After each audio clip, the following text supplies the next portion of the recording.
Hello, my name is Mark, and I thank you so much for coming by today. What we're looking at today is the Bellemond, or however you pronounce it, Bellemond.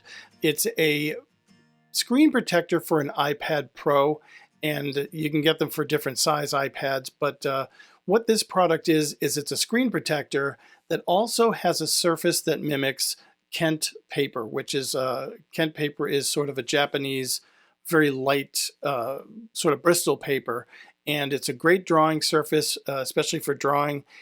It's something that I've always wanted to check out. Now, all the iPads I've had in the past have had a screen protector that was just clear. It wasn't anything textured. It wasn't a surface for drawing. But this Bellemond screen protector, it's a low glare, will preserve the tips for your Apple Pencil longer, and it offers a texture that is a lot like drawing on paper, and that was the whole thing. Now, installing this screen protector was a little more challenging than I was ready for. The instructions aren't super helpful. There's a little QR code, you can watch a video, but it's good to remember this has a sandwich kind of concept in that it's three layers. There's a layer of plastic, the screen protector itself, and then another layer on top of that to keep the whole thing safe. And it helps align this thing when you're going to put it on your iPad. Now you can see right out of the box the iPad surface is glass, and it has a very, very harsh glare, especially when the light source is directly above the iPad. Normally we would tilt it when we're reading something like browsing the web or doing email, so we wouldn't see a significant glare from above. But even still, if you're holding it in your hand, the iPad can pick up light sources from the sides or even from behind, and it can be a little irritating to have reflections when you're trying to read something. This product has a matte finish, which doesn't eliminate the glare, it just diffuses it and can actually make it a little bit bigger because it softens it out. For me, that's okay because I like that kind of reflective glare that's sort of diffused and softer. But you can see the package when you go into this Bellemond product. There's two screen protectors, two cleaning kits, and there's a card that comes with it, which I'll show you that in just a moment. The first thing that I do with any iPad that I've had, this is my third iPad, I put a screen protector on it, and typically they're clear. There's nothing fancy about them. Like I said, this one has a different texture to it.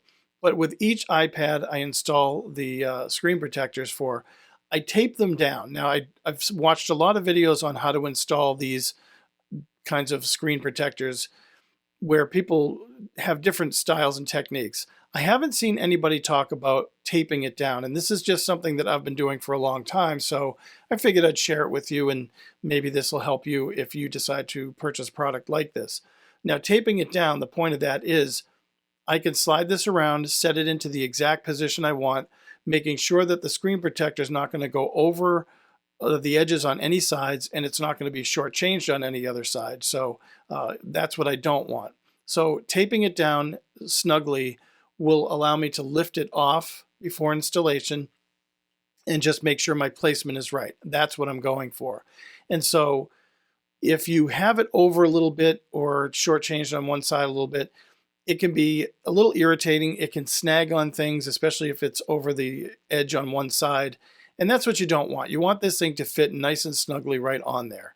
Now, in the cleaning kit, it comes with an alcohol wipe and a little satiny cloth. The satiny cloth and the the alcohol wipe are very, very small.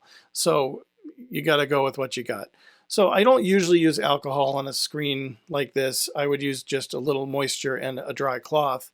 But I'm trying it out because this is what they've provided. And it worked fine. The alcohol, it's just did what it did. And the little cloth kind of soaked it up. But the little cloth is really small. They could have given a little bit bigger of a cloth, I think.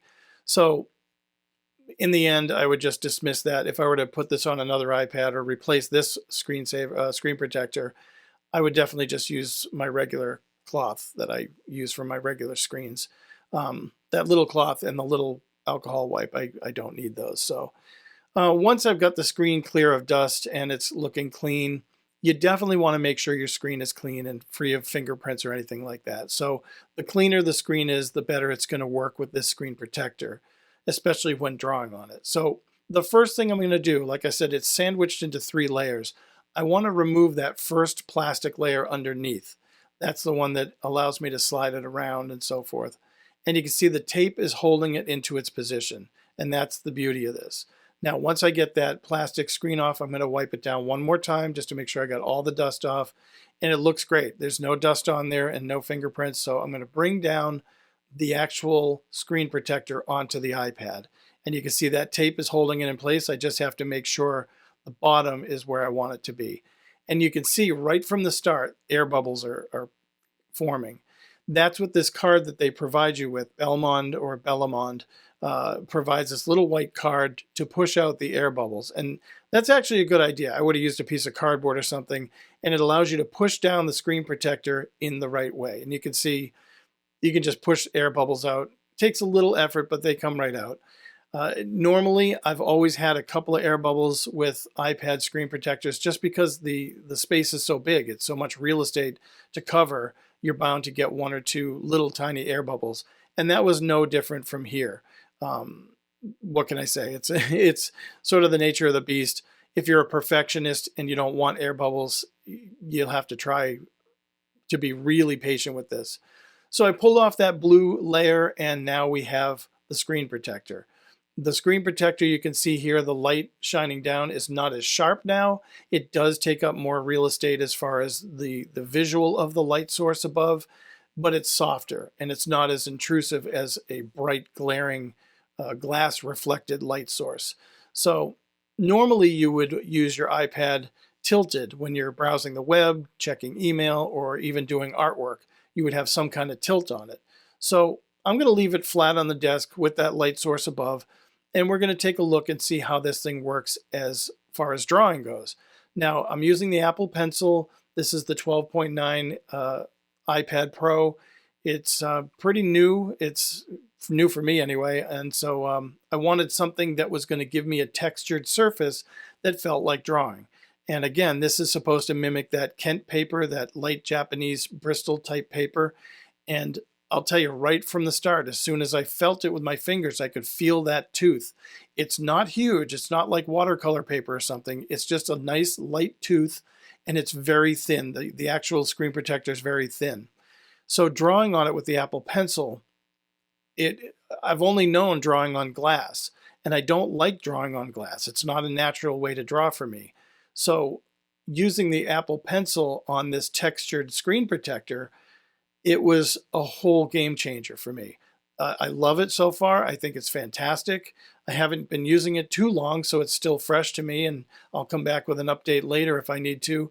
But, you know, for me to work the way that I like to work and draw the way that I like to draw, I've been drawing on paper since I was a little kid, like most of us, and I want that same kind of textured feel. Now, the software and the hardware of digital art is at its peak right now. I'm using Procreate as the software. I'm using the iPad and the Apple Pencil as the hardware.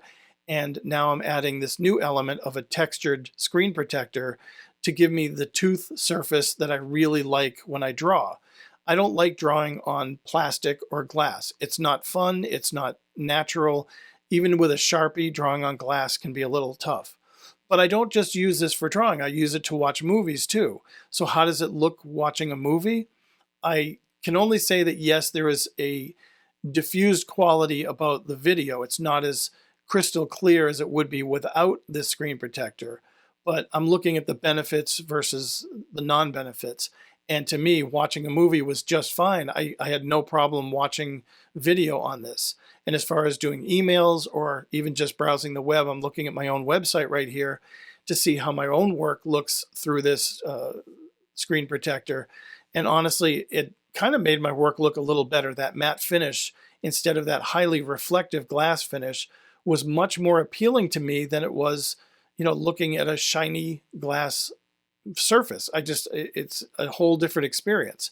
So the matte finish, the toothiness of the screen protector, and the fact that it's protecting my screen, I love that. And yes, we're going to get that glare no matter what. So once I snap on the Apple Pencil, and I'm going to clip it back into my Magic Keyboard here that is made by Apple. And there's a way I use this with the keyboard here, the Magic Keyboard, to draw with, and that is to turn it upside down. Now, I keep my Apple Pencil, I store it in a toothbrush holder with a silk cloth, and that's this right here. If you stick that underneath, in the gap underneath there's a space between the iPad and the Magic Keyboard. When you turn the keyboard upside down, that toothbrush holder keeps the iPad from falling flat. So it creates a nice little tilted surface to draw on, and I absolutely love it. And you can see here I'm pulling out this toothbrush holder.